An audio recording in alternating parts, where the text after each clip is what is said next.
बहुत बहुत स्वागत है, बहुत बहुत अभिनंदन है आप सभी लोगों का। मैं हूं डॉक्टर ललित। नमस्कार स्वीकार करें और सेशन की शुरुआत करते हैं सभी का स्वागत करके। अगर आपने चैनल को सब्सक्राइब नहीं किया है, जल्दी से चैनल को सब्सक्राइब कर लें, वीडियो को लाइक कर दें, बेल आइकन प्रेस कर लें, जिससे कि आपको कोई भी नोटिफिकेशन, कोई भी अपडेट छूटे ना और आप आसानी से सभी सेशन को ज्वाइन कर पाएं।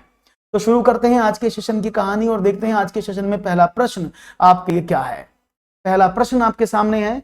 एक आदमी के पास 1 रुपए के नोट और 5 रुपए के नोट और 10 रुपए के नोटों में 480 रुपए हैं। प्रत्येक मूल्य वर्ग के नोटों की संख्या समान है। उसके पास कुल कितने नोट हैं? यानी a man has ₹480 and is the denomination of 1 rupees notes, 5 rupees notes and 10 rupees notes. The number of notes of each denomination is equal. What is the total number of notes that he has? तो देखिए सवाल को समझने की कोशिश करिएगा। Video quality is okay and fine, everything is fine. तो देखेंगे आपका जवाब हमें किस तरह से मिलता है। मुश्किल सवाल नहीं है, आसानी से आप इसको कर पाएंगे, ऐसा मेरा विश्वास है।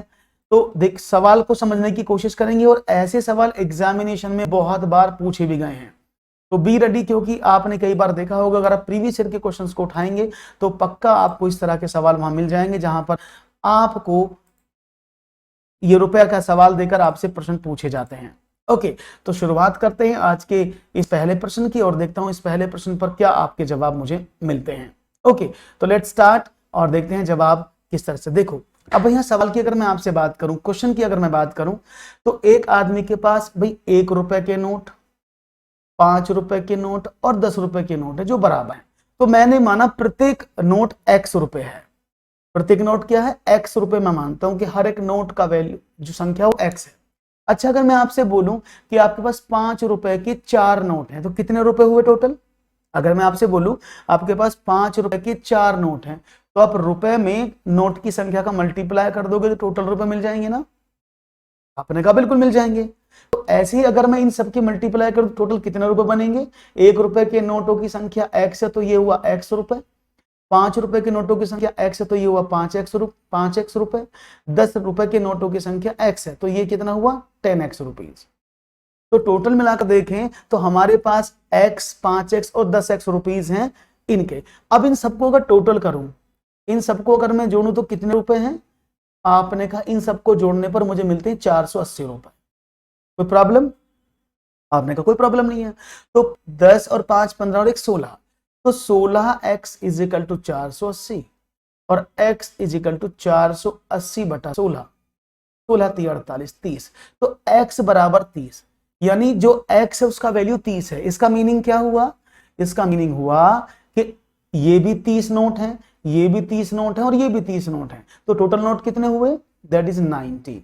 तो कुल मिलाकर सही जवाब क्या है? डी ऑप्शन करेक्ट है। उसके पास टोटल 90 नोट्स हैं, 1 रुपए के, 5 रुपए के, 10 रुपए के और सभी 30-30-30 हैं। क्लियर है? कोई प्रॉब्लम तो नहीं? जी बोलिए आरती। कोई प्रॉब्लम तो नहीं? किसी को समस्या तो नहीं सवाल में? मुझे तो लगता नहीं कि कोई समस्या होने वाली है क्योंकि सवाल बड़ा आसान था और आपने इसको इजीली हैंडल भी कर लिया। Very good. सवाल का लेवल थोड़ा सा मैंने अप करूंगा जिससे कि, क्योंकि 2 लेवल में मैं बिल्कुल आसान 3 चैप्टर में समझा चुका हूं। अब थोड़े से हैवी सवाल मैं आपके सामने रखना चाहूंगा। Is it clear? सवाल में कोई प्रॉब्लम नहीं है? एक और सवाल ये है, एक और क्वेश्चन मैं आपके स्क्रीन पर रख रहा हूं, देखेंगे इसका जवाब क्या है। There are 2 examination room A and B. If 10 students are sent from A to B, then the number of students in each room is the same. If 20 candidates are sent from B to A, then the number of students in A double the number of students in B. The number of students in room A is what?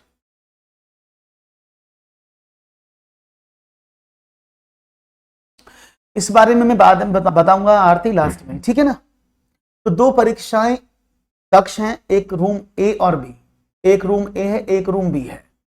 उसने सवाल में क्या कहा कि अगर ए से B में 10 छात्रों को भेजा जाता है तो प्रत्येक कमरे में छात्रों की संख्या बराबर हो जाती है।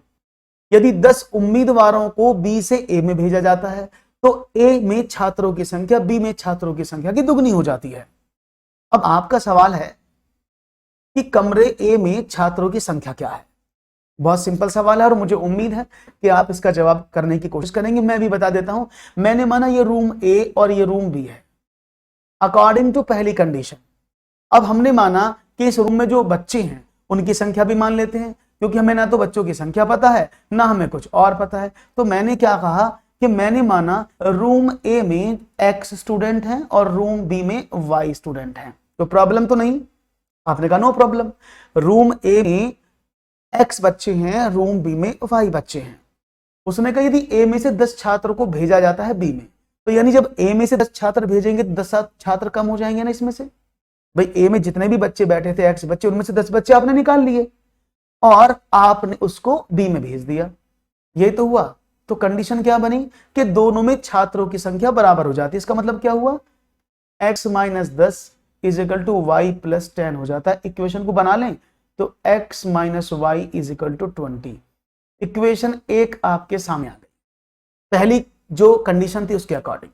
कंडीशन नंबर 2 क्या कहती है कि रूम ए और रूम बी है आपके सामने, इसमें x बच्चे थे, इसमें y बच्चे थे।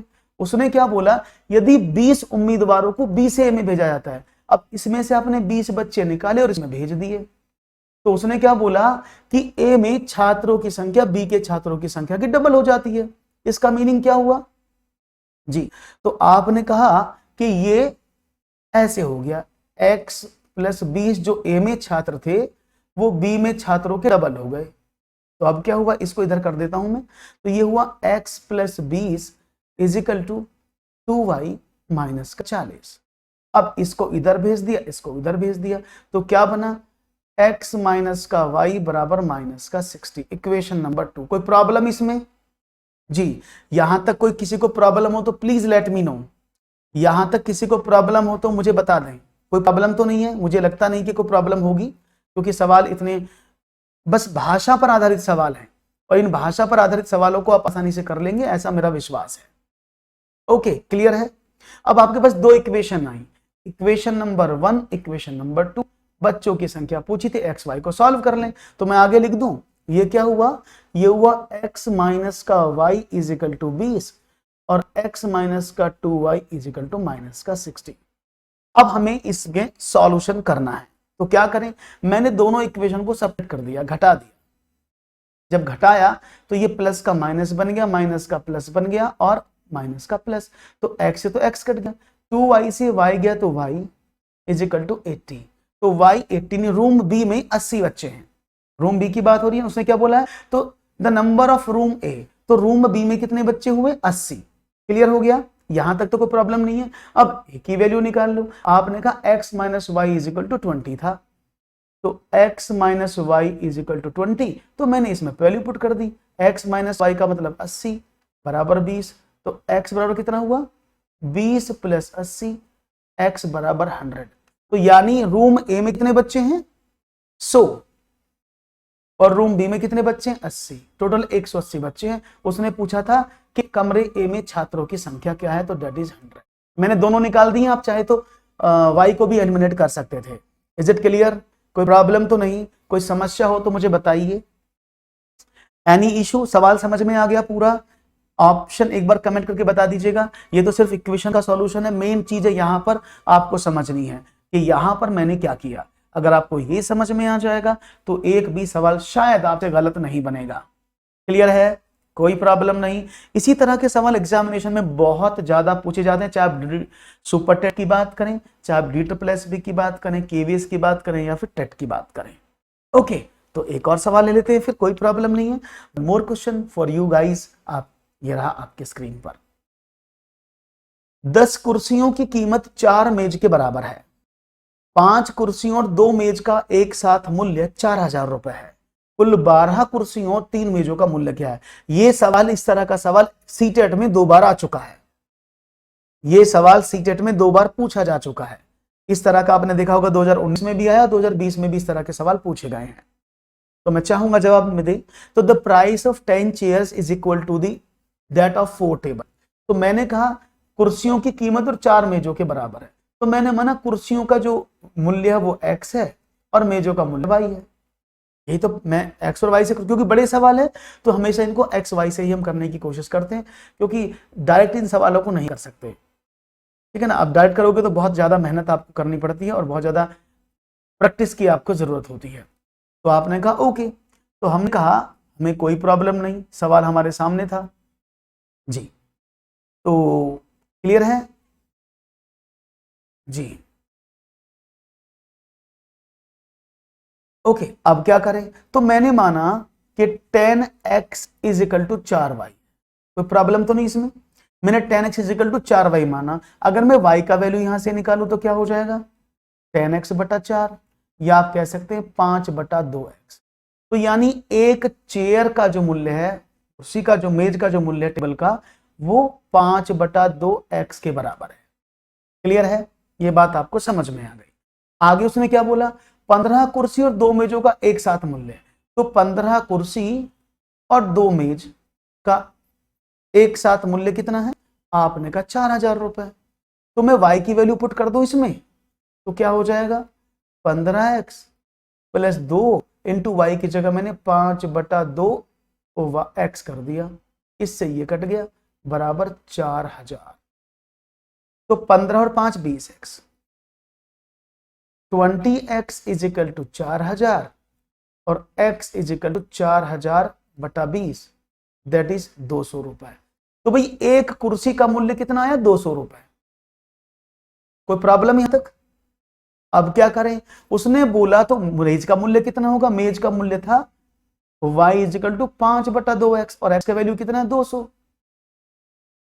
तो 500 रुपए, y इज इक्वल टू 500 रुपए। तो यानी उस मेज का मूल्य कितना? 500। यानी अब आपने एक कुर्सी का वैल्यू निकाला 200 रुपए, एक मेज का वैल्यू निकाला 500 रुपए, तो 200 और 500 रुपए आपके सामने आ गए। उसने क्या बोला?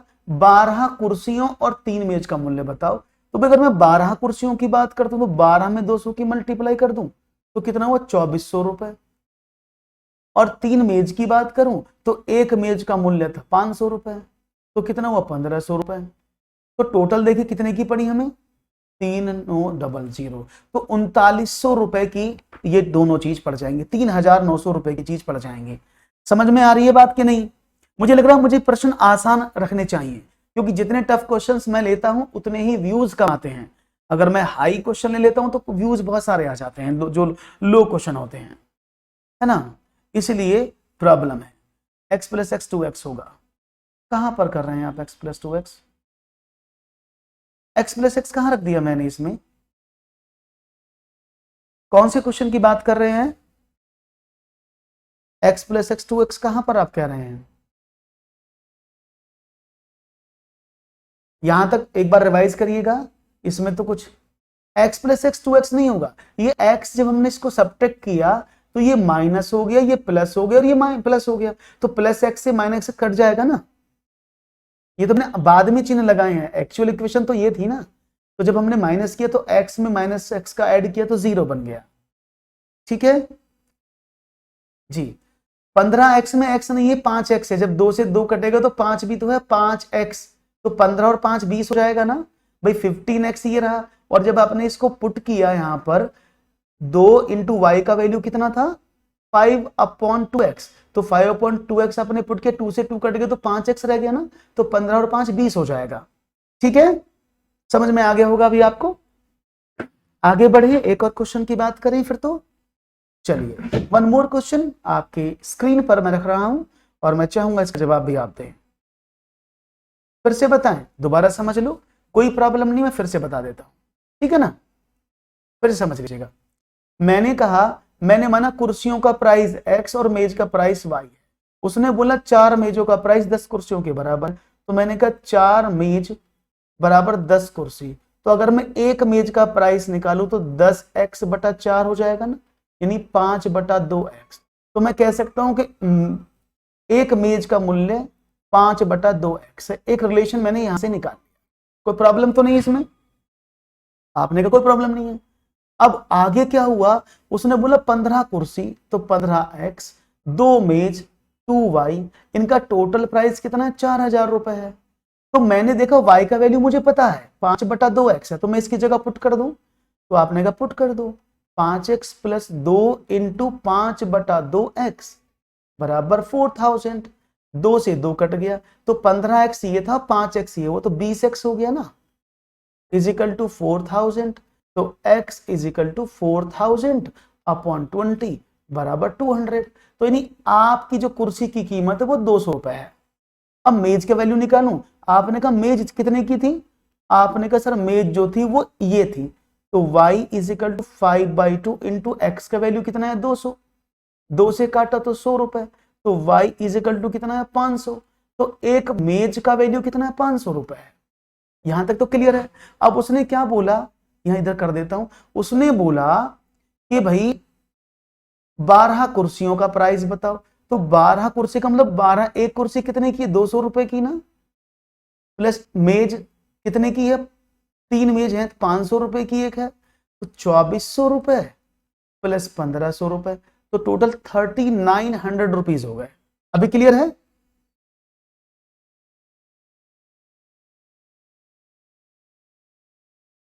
आरती, मैंने कहा अभी क्लास के बाद मैं आपसे डिस्कस करूंगा, डोंट वरी, इस बारे में पूरा डिस्कस करूंगा, टेंशन मत लीजिए। ओके, तो अभी समझ में आया। अब एक सवाल और ले लूं, एक क्वेश्चन और ले लूं, क्लियर है। Okay, very good. One more question. यदि a minus B is equal to 3 है, A square plus B square is equal to 29 हो, तब ए बी का मान ज्ञात कीजिए। If a minus B is equal to 3 and a square plus B square is equal to 29, then find the value of A B. बहुत ही simple सवाल है, इसको तो आप आराम से कर लेंगे। मुझे उम्मीद है इस पर कोई भी गलती नहीं होगी आपसे, आप आसानी से इन सवालों को करने के लिए हाँ पर्याप्त मात्रा में दिमाग और शक्ति दोनों रखते हैं। सिंपल सवाल है, बहुत सिंपल है। देखो उसने क्या बोला कि a minus B is equal to 3 है, और वैल्यू किसका पूछा है, उसने बोला है कि A square, sorry A B का वैल्यू बताओ। ए बी क्या है, उसने एक कंडीशन और दी है कि A square plus B square का वैल्यू 29 है। तो अब मैं क्या करूं, अगर मैं इस संख्या का दोनों तरफ का स्क्वायर कर दूं, वर्ग कर दूं, तो क्या मिलेगा मुझे, आपने कहा a माइनस बी का whole square is equal to 3। अब इसका स्क्वायर ओपन करें तो आपने कहा a square plus B square minus 2ab बराबर 9। क्लियर है। पोल नहीं आता इसमें, इसमें पोल नहीं दे सकते, आपको कमेंट सेक्शन में आंसर करना होगा। तो अब देखो a square plus B square का वैल्यू तो आपको 29 दिया हुआ है, तो 29 माइनस का 2ab इज इक्वल टू 9, तो minus 2ab is equal to 9 minus का 29, तो minus 2ab is equal to minus का 20, माइनस माइनस प्लस, तो ab is equal to 20/2 is equal to 10। Right option A. Clear है, right option is A. Any problem, I think no problem, आसानी से आप हल कर सकते थे, कोई प्रॉब्लम नहीं हुई सवाल में। मुझे तो लगता है कि कोई भी समस्या नहीं हुई होगी, आसान था। ए इज द राइट आंसर। ये तो बहुत सिंपल सवाल था, अभी मैं सवालों का लेवल और बढ़ाने वाला हूं, ठीक है ना। तो अब तैयार रहिएगा, अपने मजबूत कदमों के साथ डटे रहिएगा। एक और सवाल, 2 साड़ियों और 4 कमीजों की कीमत 1600 रुपए है। इतने पैसे में कोई एक साड़ी और 6 कमीज खरीद सकता है। यदि कोई 12 कमीज खरीदना चाहता है तो उसको कितना भुगतान करना होगा। The price of 2 sarees and 4 shirts is rupees 1600. With the same money, one can buy a 1 saree and 6 shirts. If one wants to buy 12 shirts, how much shall he have to pay? Okay, तो देखते हैं जवाब क्या मिलता है आपका। Simple सवाल है, answer will be what, 1200, 2400, 4800, can not be determine या नन ऑफ दीज। तो समझते हैं सवाल का मीनिंग क्या है, देखते हैं। 2 साड़ियों और 4 कमीजों की कीमत, मैंने माना साड़ी X और कमीज Y, तो उसने बोला 2 साड़ी और 4 कमीज 1600 रुपए की हैं।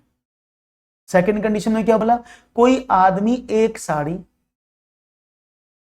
और 6 कमीज खरीद सकता इतने ही रुपए में, 1600 रुपए में। कोई आदमी 1 साड़ी और 6 कमीज खरीद सकता इतने रुपए में। तो आपके पास 2 इक्वेशन होगी, दोनों को सॉल्व कर लेते हैं। तो ये क्या हुआ, 2x plus 4y is equal to 1600, और ये क्या हुआ, x प्लस का 6y इज इक्वल टू 1600। अब देखो सवाल में क्या, उसने क्या बोला, कमीज की वैल्यू पूछा है, है ना, तो कमीज y है ना, तो आपको y का वैल्यू निकालना, x की वैल्यू की जरूरत ही नहीं पड़ेगी, you just need to find out the value of y, क्योंकि कमीज खरीदना चाहता है ना वो, उसे साड़ी तो लेनी नहीं है। तो मैंने क्या काम किया, इन दोनों को बराबर करने के लिए ऊपर वाले इक्वेशन में 3 की गुणा, नीचे वाली में 2 कर दी, जिससे कि मेरा ये दोनों सॉल्व हो जाए, बराबर हो जाए। तो आपने कहा ओके, तो ये कितना हुआ, 4 तिया 12x, 3 दूनी 6x प्लस 4 तिया 12y इज इक्वल टू 16 ती 48, 100 रुपए। ये कितना हुआ, 2x प्लस का 12y इज इक्वल टू 3200। अब इन दोनों को सॉल्व कर देते हैं, इनको सबट्रैक्ट कर देते हैं। जब घटाया तो ये माइनस ये माइनस ये माइनस ये कट गया, तो कितना बना, आपने कहा 6 में से 2 गया 4x इज इक्वल टू 1600।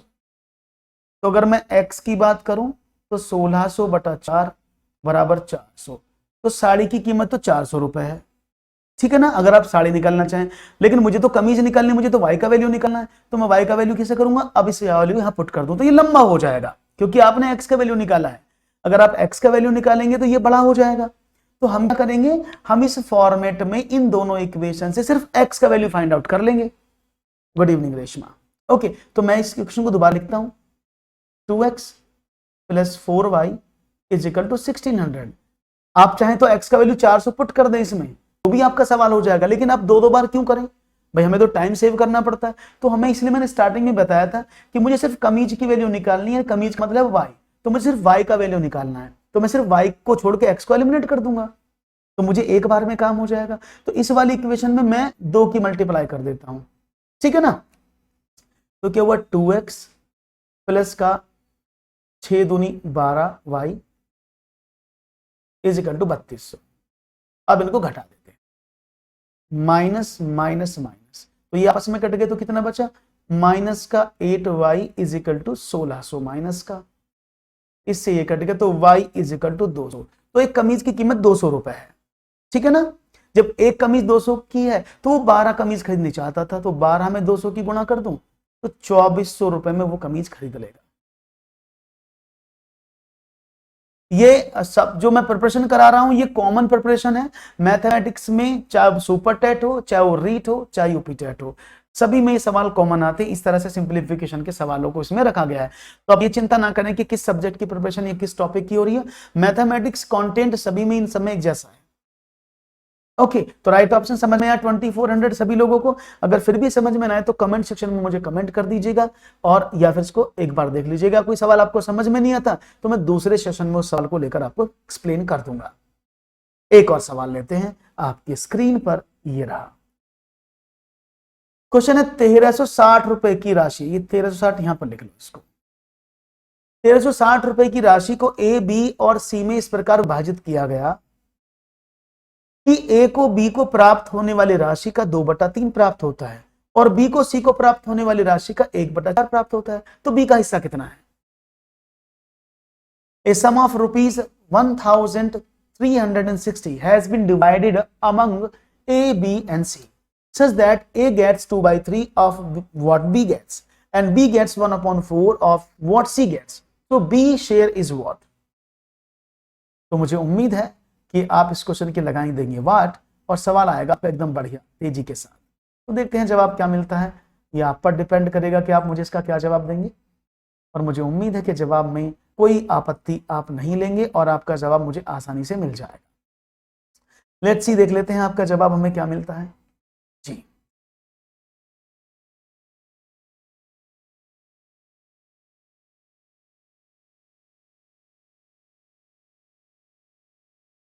उम्मीद करूंगा जवाब में कोई गलती नहीं होगी आपसे। हाँ, चल रहा है सुबह का प्रिपरेशन।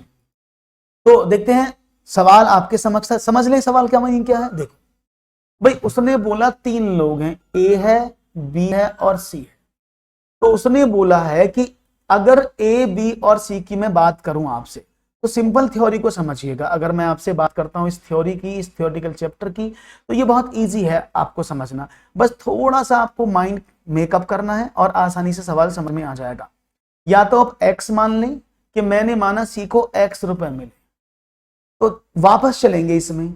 अगर सी को x रुपए मिले तो बी को सी को प्राप्त होने वाले राशि का 1/4 मिला। तो बी को कितना मिला?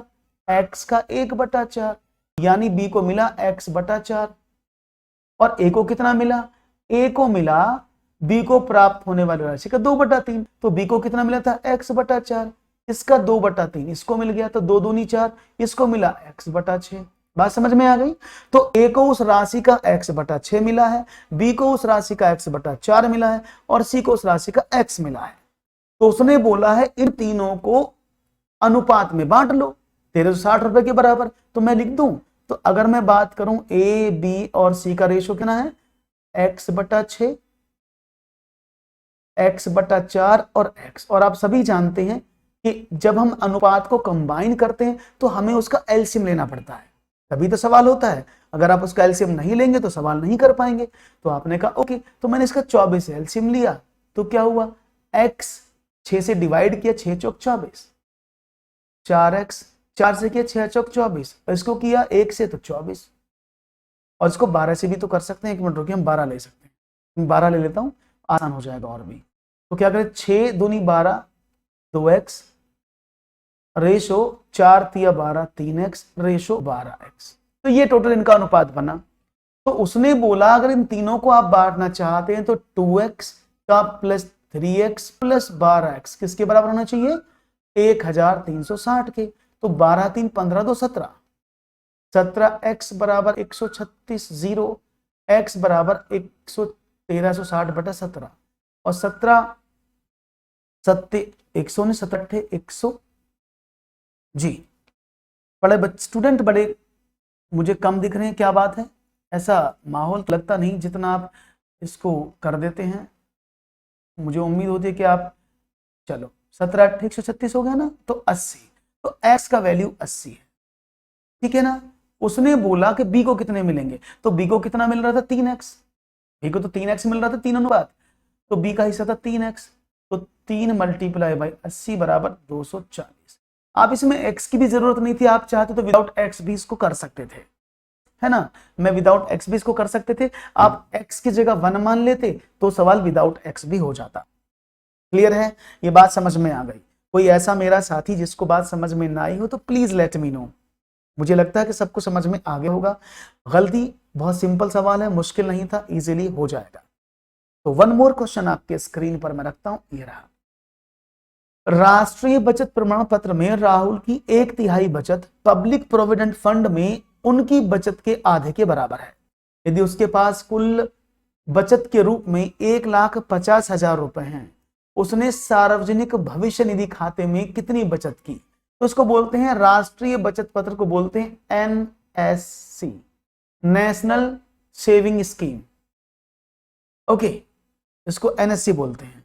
इसको बोलते हैं PPF, public provident fund, short में भी लिख सकते हैं एनएससी, नेशनल सेविंग सर्टिफिकेट, और PF means public provident fund. तो उसने अपना पैसा इस तरह से लगाया। तो एनएससी में जो राहुल की 1/3 बचत पब्लिक प्रोविडेंट फंड में उसकी बचत के आधे के बराबर है। तो बस इसका अगर इक्वेशन आप बना देंगे तो सवाल हो जाएगा। नहीं बना पाएंगे तो सवाल में थोड़ी सी प्रॉब्लम होगी। तो मैं इसको बना देता हूं जिससे कि आपको भी समझ में आ जाए। तो मैंने कहा भाई मोटी सी बात देखो, अगर वो एनएससी में और पीपीएफ में दोनों में पैसा लगाता है तो मैंने माना कि भाई जो एनएससी में वो लगाता है, फॉर एग्जांपल आपको समझाने के लिए मैं x रुपए मान लेता हूं। तो अगर वो एनएससी में x रुपए लगाता है तो पीपीएफ में कितने लगाएगा? आपने कहा भाई 1.5 लाख रुपए थे टोटल, 1.5 लाख में से वो x रुपए कम कर दो, यही तो होगा। अगर वो एनएससी में x रुपए लगाता है तो भाई पीपीएफ में x रुपए कम कर दिया। अब उसने क्या बोला कि उसकी 1/3 बचत। अब यहां से समझना, यानी उसकी 1/3 बचत का मतलब कितना है? ये वाली इसके बराबर है, जो उसने पीपीएफ में पैसा लगाया उसके आधे के बराबर है। यही तो मतलब है कि उसने जो एनएससी में पैसा लगाया उसका 1/3 जो उसने पीपीएफ में लगाया उसके आधे के बराबर है। हो गया सवाल। अब क्या, अब तो कोई प्रॉब्लम ही नहीं है। तो ये क्या होगा? आपने कहा 2x = 3 × 1,50,000 माइनस का x, यानी 2x = कितना? 15 × 45, 4,50,000 माइनस 3x, इसको उधर भेज दिया। अगर मैं इसको उधर भेज दूं तो 5x इज इक्वल टू 4,50,000, तो x बराबर इसमें 5 का डिवाइड कर दिया 90,000, यानी जो उसने एनएससी में लगाया था वो 90,000 रुपए लगाया। तो उसने पूछा है सार्वजनिक भविष्य निधि खाते में कितनी बचत की, यानी वो पूछ रहा है पीपीएफ में कितना लगाया। तो भाई 90,000 टोटल 1,50,000 था, उसमें से 90,000 आपने कम कर दिया, तो यू विल गेट 60,000 रुपीज उसने पीपीएफ में लगाए। क्लियर है? तो सवालों को देखकर आपको डर क्यों प्रतीत हो रहा है? ऐसा मुझे लग रहा है कि आप थोड़े डरे से लग रहे हैं। क्या कोई प्रॉब्लम है? जी, सवालों को आप लोग जो भी इन सवालों को पढ़ रहे होंगे तो क्या आपको सवाल भयंकर लग रहे हैं? लेकिन अगर एग्जामिनेशन में इस तरह के सवाल पूछे जाएंगे तब भयंकर का कुछ नहीं होगा, तब तो आपको जवाब करने ही होंगे ना। तो ये मजबूरी बन जाती है कि आपको उस समय इन सवालों को हल करके देना होगा, नहीं तो आपके नंबर कट जाएंगे, है ना। तो चलो बढ़ते हैं, एक और सवाल की बात करते हैं आपके सामने। वन मोर क्वेश्चन ये रहा, 8 लोग किराए की कार की लागत को समान रूप से साझा करने की योजना बना रहे हैं। यदि एक व्यक्ति व्यवस्था से हट जाता है और अन्य कार की पूरी लागत को समान रूप से साझा करते हैं तो शेष व्यक्तियों में से प्रत्येक का हिस्सा कितना बढ़ जाता है? सवाल सिंपल है। 8 peoples are planning to share equally the cost of a rental car. If one person withdraw from the arrangement, the others share equally the entire cost of the car. Then the share of each of the remaining person increased by what? देखेंगे जवाब क्या मिलेगा आपका। तो देखो समझो भाई, हमने कहा 8 लोग थे, एक कार को साझा कर, जैसे आप लोग 8 फ्रेंड्स हैं, आपने एक कार को हायर किया।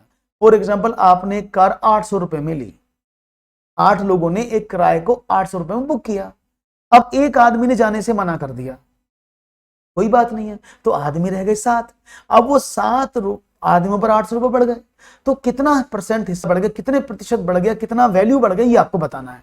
इतना सा सवाल है।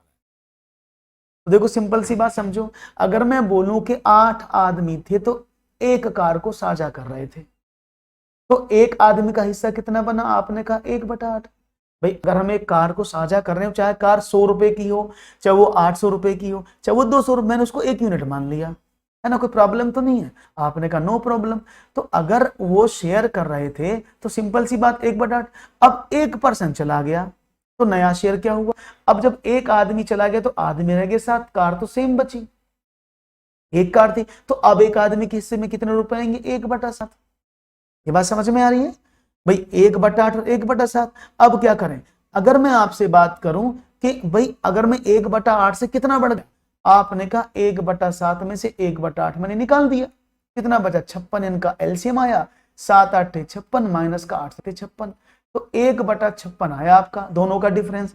तो दोनों का डिफरेंस कितना, कितना बढ़ गया, तो कितने पर बढ़ा? 1/56 तो आपको मिला, तो 1/56 आपका बढ़ गया। पहले कितना था? 1/8। तो अंदर अंदर की गुणा, बाहर बाहर की गुणा, तो कितना हो जाएगा? आपने कहा 1/56 मल्टीप्लाई बाई 8/1, तो 8/56 1/7, तो 1/7 हिस्सा ही बढ़ जाएगा। वैसे आंसर यहां पर भी था, डिटेल में मैंने आपको समझा दिया है। क्लियर है? कोई कमेंट नहीं आ रहा है, इतना सन्नाटा है कि समझ नहीं आ रहा क्लास में। कभी कभी तो मैं सोचता हूँ क्लास लेना ही बंद कर दूं, इतने कम व्यू देख करके। तो भाई इसको थोड़ा शेयर करो, क्वेश्चन बहुत ही अच्छे लेवल के मैं आपके लिए ला रहा हूँ, तो थोड़ा सा आपका भी ड्यूटी रिस्पॉन्सिबिलिटी बनता है कि इसको आगे शेयर करें।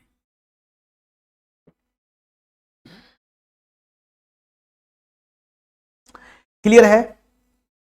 आगे बढ़ो, कोई प्रॉब्लम नहीं थी, बहुत नॉमिनल सा सवाल था, आपने इसको समझ लिया। एक और सवाल, to fill a tank 25 buckets of water is required. How many buckets of water will be required to fill the same tank if the capacity of bucket is reduced to 2/5 of its present? यानी एक टंकी को भरने के लिए 25 बाल्टी पानी की आवश्यकता होती है, उसी टैंक को भरने के लिए कितनी बाल्टी पानी की आवश्यकता होगी यदि बाल्टी की क्षमता को वर्तमान के 2/5 हिस्से तक कम कर दिया जाए? पहले बाल्टी थी, उस बाल्टी को 2/5 कम कर दिया, तो कितनी बाल्टी लगेंगी? पहले एक टैंक को भरने में 25 बाल्टी लगते थे, अब कैपेसिटी को आपने 2/5 कर दिया, तो कितनी बाल्टी लगी? सिंपल सवाल है और मुझे उम्मीद है इसमें कोई दिक्कत शायद आपको ना हो और आप आसानी से इसका आंसर मुझे देंगे। जी देख लेते हैं जवाब क्या मिलता है आपका। जी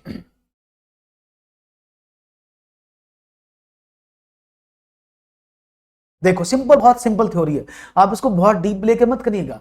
भाई कैपेसिटी तो बाल्टी की है ना, एक बाल्टी की कैपेसिटी को कितना कम कर दिया है? 2/5, तो कितनी बाल्टी एक्स्ट्रा हो जाएंगी? तो आपने 2/5 से भाग कर दिया, तो आपको पता लग जाएगा टोटल कितनी बाल्टी लगेगी, क्योंकि आपने बाल्टी की कैपेसिटी को कम किया, उसी कैपेसिटी से डिवाइड कर दिया, तो बाल्टी कम या ज्यादा लगेंगे तो पता लग जाएगा। तो ये क्या हुआ? 25 मल्टीप्लाई 5/2, इसको डिवाइड करें 12.5, तो 12 पंजे 60 और 67 62.5, 5 पंजे 25, तो यानी उस बाल्टी की कितनी जरूरत पड़ेगी? फिर 62.5 बाल्टियों की आवश्यकता पड़ेगी। क्लियर है? कोई प्रॉब्लम तो नहीं? तो उस समय कितनी रिक्वायरमेंट है बाल्टी की? 62.5, 62.5। No problem, no issue. आपने सवाल को जल्दी से किया, बहुत ही अच्छा लगा मुझे। अब सिंपल सवाल था, तो बहुत ही बचकाना सवाल था, इसको तो आप कर सकते थे आसानी से। अब मैं आगे बढ़ता हूं, एक और सवाल की आपसे बात करता हूं, देखता हूं एक और सवाल पर आपका जवाब मुझे क्या मिलता है, और उम्मीद करेंगे जवाब आपके तो अच्छे ही आ रहे हैं। तो लेट्स सी, अब देखेंगे एक और जवाब, इसका आंसर कौन कौन मुझे दे सकता है। एक नियमित सप्ताह में, एक नियमित सप्ताह में 5 कार्य दिवस होते हैं और प्रत्येक दिन के लिए कार्य के घंटे 8 होते हैं। सवाल को ढंग से समझना। एक व्यक्ति को 2.40 रुपए प्रति घंटा नियमित कार्य के लिए तथा 3.20 रुपए प्रति घंटा ओवर टाइम के लिए मिलता है। अगर वह 4 सप्ताह में 432 रुपए कमाता है तो वह कितने घंटे काम करता है? सवाल यह है। In regular week there are 5 working days and for each days the working hours are 8. A man gets rupees 2.4 यानी 2 rupees 40 पैसा per hour for regular work and 3 rupees 20 पैसा per hour for overtime. If he earns 432 rupees in 4 weeks, then how many hours does he work for? तो उसने कितने समय काम करता है, ये आपको बताना है। तो बड़ा सिंपल सवाल है, अगर आप समझेंगे तो एक बार में क्लियर हो जाएगा। समझिएगा, एक सप्ताह में 5 कार्य दिवस होते हैं, तो उसने बोला टोटल 432 रुपए कमाए। अगर 432 रुपए उसने कमाए, तो अगर 432 रुपए उसने कमाए, अगर इसमें रेगुलर टाइम को मैं इसमें से घटा दूं, भाई जो रेगुलर टाइम उसने कमाया उसको घटा दूं, तो ओवर टाइम के पैसे पता लग जाएंगे ना। भाई उसने 432 रुपए टोटल कमाए ओवर टाइम से भी और उसने कमाए रेगुलर वर्क से भी, तो अगर इसमें रेगुलर वर्क के पैसे मैं निकाल दूं तो मुझे ओवर टाइम के पैसे पता लग जाएंगे, तो मेरा काम बन जाएगा। अब रेगुलर वर्क कितना किया उसने? उसने बोला 5 कार्य दिवस होते हैं, एक दिन में 8 घंटे काम करता है, ये ना 8 घंटे, और 4 सप्ताह काम करता है, जब तो मिले 4 सप्ताह उसने काम किया। बात समझ रहे? 5 दिन 8 घंटे एक दिन में हुए और 4 सप्ताह तक काम किया। और एक सप्ताह में कितने दिन होते हैं? देखो 5 कार्य दिवस है ना, तो 4 सप्ताह में मैंने 5 कार्य दिवस लगा दी। कोई प्रॉब्लम तो नहीं है? यहां तक कोई प्रॉब्लम नहीं है? ओके, तो टोटल कितने रुपए कमाए होंगे उसने? आपने कहा इसमें 2.40 रुपए गुणा कर दो, भाई इतने घंटे टोटल काम हो गए 2.40 के हिसाब से, तो आपने कहा 8 पंजे 40, 40 4 चौक 16, 160 घंटे काम किया 2.40 के हिसाब से। मल्टीप्लाई कर दें, आपने कहा ओके, 0 यहां पर लग गया, 0 यहां पर लग गया, 16 चौके 64, 16 दूनी 32 और 6 38, तो 2 अंक बाद दशमलव, तो 384 रुपए टोटल कमाए। रेगुलर काम करने से कितने पैसे कमाए? 384 रुपए। यहां तक कोई प्रॉब्लम किसी को? रेगुलर काम करने से कितने पैसे कमाए? 384 रुपए। यहां तक कोई प्रॉब्लम हो तो मुझे बता दें। तो जब उसने रेगुलर से 384 कमाए तो ओवर टाइम से कितने कमाए होंगे? टोटल कमाए 432 रुपए। 432 में से 384 अगर मैं कम कर दूं, जो रेगुलर वर्क का था, तो ओवर टाइम की इनकम निकल के आ गई। 12 में से 4 गए 8, 12 में से 8 गए 4, तो रेगुलर वर्क से वो 48 रुपए ओवर टाइम के कमाए। ओवर टाइम से कितने रुपए कमाए? 48 रुपए। यहां तक कोई प्रॉब्लम तो नहीं है? कोई प्रॉब्लम नहीं है। उसने क्या बोला आगे कि भाई 48 रुपए उसने ओवर टाइम से कमाए, तो अगर मैं बोलूं तो उसने टोटल ओवरटाइम कितने घंटे किया, तो आपने बोले 48 रुपए कमाए, 1 घंटे के 3 रुपए 20 पैसे थे, तो 0 पर बढ़ा दी, 15 बार चला गया, तो 15 घंटे उसने ये काम किया ओवर टाइम। और रेगुलर घंटे कितना किया, 160 घंटे किया। तो यहां से 160 घंटे निकले थे ना, तो टोटल कितने घंटे काम किया, 160 प्लस 15 बराबर 175, तो उसने टोटल 175 घंटे काम किया। बात समझ में आ गई। मुझे लग रहा है मुझे आसान प्रश्न रखने चाहिए आप लोगों के लिए, तो मैं अब आगे आसान प्रश्न रखूंगा, डोंट वरी, आप चिंता ना करें। मेरे सभी साथी जितने भी यहाँ पढ़ रहे हैं, जो भी इस वीडियो को देख रहे हैं, ठीक है, बात समझ में आ गई, कोई प्रॉब्लम तो नहीं है, बहुत सिंपल था। ये टोटल उसने रेगुलर घंटे काम किया 160 घंटे के काम करने का 1 घंटे का मिलता था 2 रुपए 40 पैसा, तो 384 रुपए टोटल उसने रेगुलर वर्क से कमाए। तो ओवर टाइम कितने का रुपए कमाए, 432 टोटल थे ओवर टाइम के और रेगुलर वर्क के, तो उसने आपने टोटल में से सिर्फ रेगुलर वर्क के पैसे निकाले, तो ओवर टाइम के पैसे मुझे मिल गए 48 रुपए।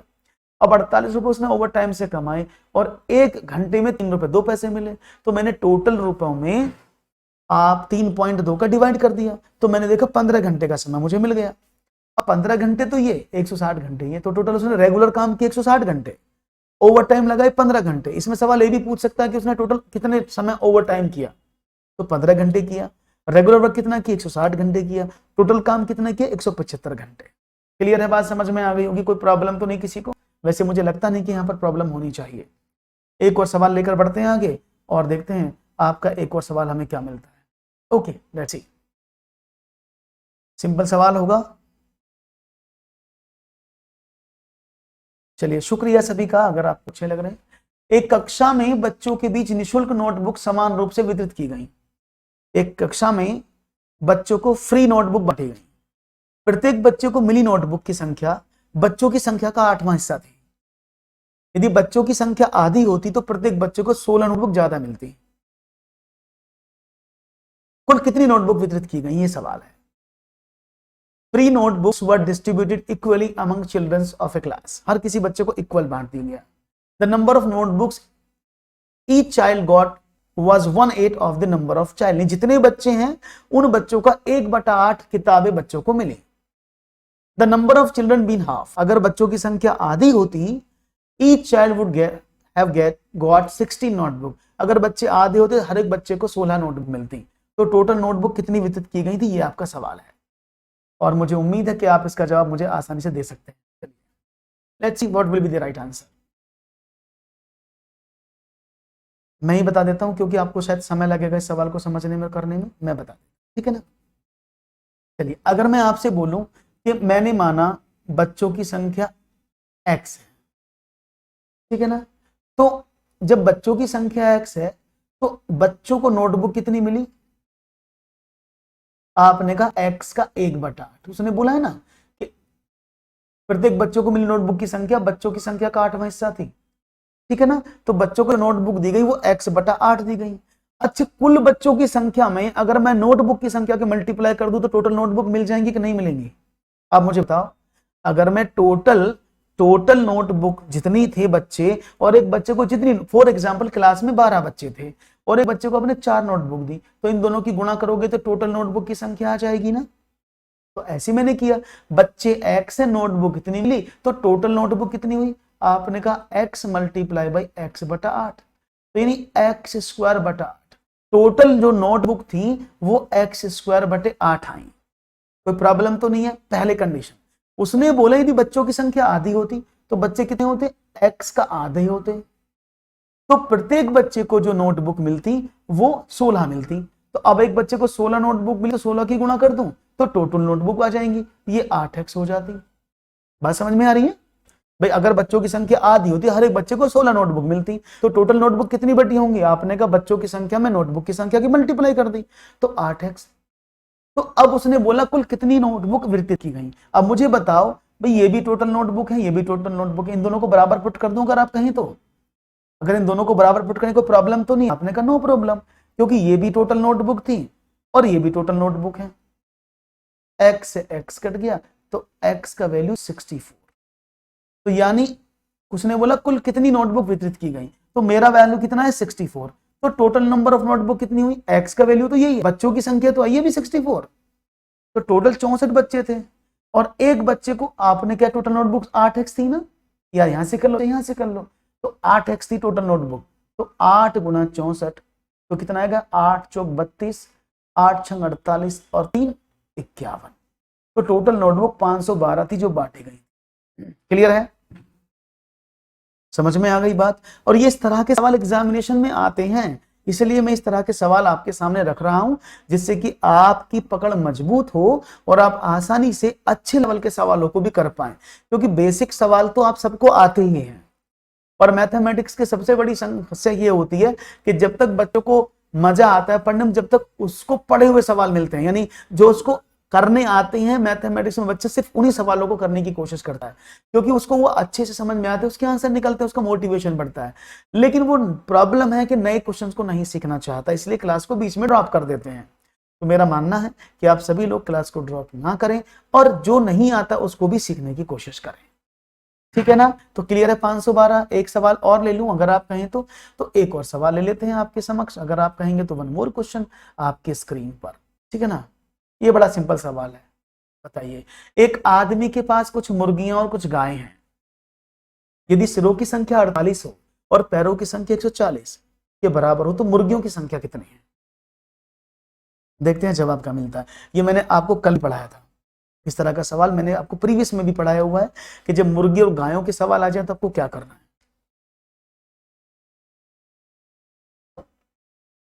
तो मैं इसको पहले बेसिक से बता देता हूं, फिर मैं आपको शॉर्ट से भी बता देता हूं। देखो, आदमी के पास मुर्गी, मैंने मानी मुर्गी है x और गाय है y, यदि सिरों की संख्या, अब देखो मुर्गी के कितने सर होते हैं, एक ही सर होता है ना मुर्गी का, और गाय का भी एक सर होता है, तो टोटल जानवर कितने हुए, अगर मैं दोनों को जोड़ूं x plus Y total 48 sir है, तो यानी टोटल जानवरों की संख्या 48 है, x और y को जोड़ दें, है ना। अब क्या करें, उसने बोला पैरों की संख्या किसके बराबर 140 के, तो एक मुर्गी के कितने पैर होते हैं, आपने कहा 2, और गाय के कितने पैर होते हैं 4, तो मैं बोल दूं कि 2x प्लस 4y, पैरों की संख्या कितनी 140, इक्वेशन नंबर 2। अब दोनों को सॉल्व कर लेते हैं। उसने क्या बोला है मुझसे, मुर्गियों की संख्या, और मैंने मुर्गी क्या मानी है, x मानी है, तो मैं ऊपर वाली इक्वेशन में 4 की मल्टीप्लाई कर देता हूं जिससे मेरा y एलिमिनेट हो जाएगा। तो मैं मल्टीप्लाई कर दिया, क्या बना 4x plus 4y is equal to 4 चौक 16 और 8 चौक 32, 192, और ये क्या हुआ 2x plus 4y is equal to 140। दोनों को सब्ट्रैक्ट करते हैं, माइनस माइनस माइनस, ये कट गया, तो 2x is equal to what, आपने कहा यहां से 52, तो x इज इक्वल टू कितना बचा, आपने कहा 52/2 दैट इज 21,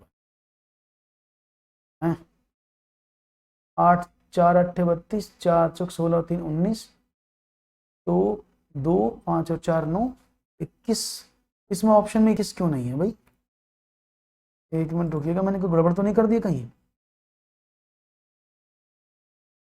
अरे 26, ओके 26 दूनी 52, तो आंसर 26 है। क्लियर है, इट्स 26। ओके, तो ये तो हुआ आपका बेसिक तरीका। शॉर्टकट क्या होता है मैं लिख देता हूं, शॉर्टकट होता है पैरों की संख्या का आधा माइनस सिरों की संख्या बराबर 4 पैर वाले जानवरों की संख्या होती है। याद रखिएगा, क्या बताया मैंने, पैरों की संख्या का आधा माइनस सिर की संख्या बराबर 4 पैर वाले जानवरों की संख्या आएगी। तो पैर कितने थे 140, तो 140 का आधा कितना हुआ, आपने कहा 70, माइनस सिर कितने थे 48, तो 4 पैर वाले के यहाँ गाय है, तो ये गाय की संख्या हमेशा याद रखना, ये हमेशा आपको 4 पैर वाले जानवर ही देगा। जब भी आप सवाल को हल करेंगे तो ये हमेशा आपको 4 पैर वाले जानवरों की संख्या देगा। तो गाय 4 पैर वाली है तो गाय की संख्या आएगी इसमें, तो इसको डिवाइड करें, ये हुआ 70, तो 70 माइनस का 48 इज इक्वल टू गाय, तो गाय कितनी होगी 22, तो 22 गाय, जब 22 गाय हैं 48 में से तो मुर्गी कितनी 26, इसको आप डायरेक्ट भी कर सकते हैं। दोनों मेथड मैंने आपको बता दी हैं, आप चाहे इसको यूज कर लें चाहे इसको यूज कर लें, you will get the answer. कोई प्रॉब्लम तो नहीं किसी को जी, कोई समस्या तो नहीं किसी को, मुझे तो लगता नहीं कि कोई समस्या होगी इस सवाल में। तो ये सवाल मैंने आपको पहले भी पढ़ाया था और आपने इजीली इसको सॉल्व कर लिया। तो एक और सवाल आपकी स्क्रीन पर रखता हूं, उसको भी देखता हूं कैसे करते हैं आप। सिंपल सवाल है, इसको तो आप आराम से कर लेंगे, ऐसा मुझे विश्वास है, पूरा विश्वास है। चलिए ये रहा आपके सवाल। 469 प्लस 174 की पावर 2 माइनस 469 माइनस 174 की पावर 2 बटे 469 गुणा 174 बराबर क्या? 469 प्लस 174 स्क्वायर माइनस 469 माइनस 174 का whole square upon 469 into 174 is what? चलिए आकांक्षा आपको समझ में आया, वेरी गुड। तो देखते हैं जवाब क्या मिलता है इसका। 469 plus 174 square minus 469 minus 174 square upon 469 into 174 is what? जी देखो, इस सवाल को करने के लिए अब ये आप स्क्वायर रूट मत करने लग जाना, क्योंकि दोनों वैल्यूज बराबर हैं, है ना, सारी वैल्यूज, दो ही वैल्यूज तो लिखी हैं। तो आप देखिएगा, अगर मैं बोलूं a प्लस बी का whole square minus a minus B का whole square upon A B, ऐसे लिखा है भाई। a की जगह मैंने 469 मान लिया, 174 की जगह मैंने b मान लिया, है ना। तो क्या करें, अब इसका स्क्वायर ओपन करो तो क्या हो जाएगा? आपने कहा A square plus B square plus 2ab minus का ए स्क्वायर प्लस का बी स्क्वायर माइनस का 2ab अपॉन ab। अब मैंने इसको ओपन कर दिया नेगेटिव को, तो ये क्या बनेगा? A square plus B square plus 2ab minus का ए स्क्वायर माइनस का बी स्क्वायर प्लस का 2ab अपॉन ab। ये सीधा फॉर्मूला भी होता है जब इन दोनों घटाया जाता है, पर मैं आपको प्रूफ करके दिखा रहा हूं। तो दैट इज 4ab, और नीचे भी ab था, तो ab से ab कट गया, 4 आंसर आया, तो बाकी ab तो बचा ही नहीं। तो राइट ऑप्शन क्या? 4, ठीक है ना। अगर आप इसको वैल्यू से करेंगे तो आपको ज्यादा समय लगेगा। तो वैसे इसका फॉर्मूला क्या होता है, मैं लिख देता हूं, इधर लिख देता हूं कि a प्लस बी का whole square minus a minus B का whole square is equal to होता है 4ab, ठीक है ना। अगर मैं इसको बोलूं a प्लस बी का whole square plus a minus B का होल स्क्वायर, तो इसका होता है 2 इंटू ए प्लस बी, ठीक है ना। इसको याद रखिएगा, ए स्क्वायर इंटू बी स्क्वायर याद रहेगा। तो ये फॉर्मूले भी होते हैं, आप चाहें तो फॉर्मूले का यूज कर लें। तो इसलिए मैंने इसको 4ab कैसे आए मैंने आपको बता दिया। तो अगर ये प्लस होता है तो ए स्क्वायर बी स्क्वायर बचते हैं, अगर यह माइनस होता है सिर्फ 4ab बचता, तो ab से ab। तो हम इसका अंदाजा लगा सकते हैं, क्योंकि नीचे ab है तो ab से ab डिवाइड हो जाएगा। क्लियर है। एक और सवाल लेते हैं फिर, 15वां ऑप्शन आपके सामने, और ये सवाल आपके लिए मैं दूंगा होमवर्क के लिए, क्योंकि ये शायद आपसे नहीं होगा अभी, और इस सवाल में थोड़ा समय लगेगा। डेविड एक इमारत की 11वीं मंजिल पर लिफ्ट पर चढ़ता है और 57 मंजिल प्रति मिनट की दर से ऊपर चढ़ता है। उसी समय अल्बर्ट उसी इमारत की 51वीं मंजिल पर एक लिफ्ट पर चढ़ता है और 63 मंजिल प्रति मिनट की दर से नीचे उतरता है। यदि वो इन दरों पर यात्रा जारी रखते हैं तो रास्ते किस मंजिल पर मिलेंगे उनके? यानी एक नीचे से ऊपर जा रहा है, एक ऊपर से नीचे आ रहा है, तो दोनों की स्पीड अलग अलग है। एक 57 मिनट प्रति मंजिल उतर रहा है, चढ़ रहा है, एक 51 मंजिल प्रति मिनट की दर से नीचे को 63 मंजिल प्रति मिनट की नीचे दर से नीचे उतर रहा है। तो कुल मिलाकर ऐसे है, ये एक इमारत है, ऐसे एक व्यक्ति यहां से चढ़ता है जो 11वीं मंजिल से ऊपर की तरफ जा रहा है, उसकी स्पीड क्या है? 57 मंजिल यानी बिल्डिंग पर मिनट। एक आदमी यहां पर है जो उसकी 51वीं मंजिल पर था और वो नीचे की तरफ उतर रहा है, उसकी स्पीड कितनी है? 63 मंजिल पर मिनट। अब जब ये नीचे से जा रहा है ऊपर से, तो कहीं ना कहीं तो आके टकराएंगे, कहीं ना कहीं तो आके मिलेंगे। बस ये सवाल है वो कौन सी मंजिल पर मिलेंगे, और मुझे उम्मीद है कि आप इसका जवाब थोड़ा सा हैट्रिक है, मैं इसको समझा दूंगा जिससे कि आपको देखो समझो। अगर मैं टोटल स्पीड मानूं इसकी पहले वाले की, तो क्या होगी भाई? मैंने माना इनकी ये x मंजिल पर मिलेंगे, तो ये कहां मिलेगा? आपने कहा 11 प्लस 57 मल्टीप्लाई बाई x, क्योंकि हमने उसकी स्पीड x मान ली। कोई प्रॉब्लम तो नहीं है इसमें? आपने कोई बात नहीं है, क्योंकि ऊपर की तरफ चढ़ रहा है। दूसरा वाला क्या हो जाएगा? वो नीचे की तरफ उतर रहा है, तो 51 में से उसको मैंने कम कर दिया, 51 माइनस का 63 इंटू एक्स मंजिल। तो ये जो एक्स मंजिल है दोनों को बराबर पुट कर दिया मैंने, तो 11 plus 57x is equal to 51 minus का 63x। इसको इधर भेज दिया, उसको उधर भेज दिया, तो आपने क्या पाया, जब इन दोनों को आपने इसको उधर उसको उधर भेजा तो क्या मिला, आपने कहा सर क्या मिलता हमें, देख लेते हैं। तो इसको इधर भेजे तो कितना हो जाएगा, 7 6 13 140, x इज इक्वल टू 50 10 60 70, तो x इज इक्वल टू 140 के 120 आना चाहिए ना, ये 63 और 120 माफ करिएगा, और ये कितना होगा, मेरा दिमाग खराब हो रहा है, 51 माइनस का 11, क्यों इसको प्लस कर रहा हूं, that is 120x is equal to 40, तो x इज इक्वल टू कितना बना 40 बटा 120, तो 1/3, यानी वो 1/3 x का वैल्यू आपके सामने मिला। तो किसी में भी जोड़ दो, 57 मंजिल की स्पीड थी उसकी, 57 मल्टीप्लाई 1/3 कर दें तो 19वीं मंजिल पर वो मिल जाएंगे। Option number A. क्लियर है? हो सकता थोड़ी सी मुश्किल आई हूं आपको सवाल को करने में, लेकिन सवाल इसको एक बार फिर से रिवाइज करिएगा, और हाँ 120 मैंने कर दिया, और तेजी से सवाल को हल करने की कोशिश करिएगा। तो आज के लिए इतना ही, और मुझे उम्मीद है कि आज के सेशन में आपको काफी कुछ अच्छा समझ में आया है।